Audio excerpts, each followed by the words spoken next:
दंश न्यूज, दलित पीडित व शोषित जनतेचा खणखणीत आवाज। आणि जे दंगेखोर असतील त्यांच्यावर कडक कारवाई करावी दोन्ही पक्षाचे। परंतु ही सुरुवात कुठून झाली?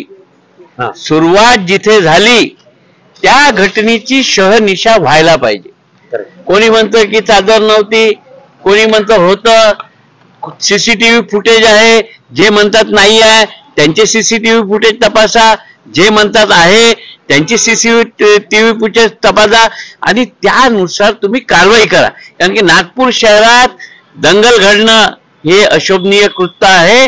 याला जबाबदार कोण आहे दोन्ही प्रकरणामध्ये?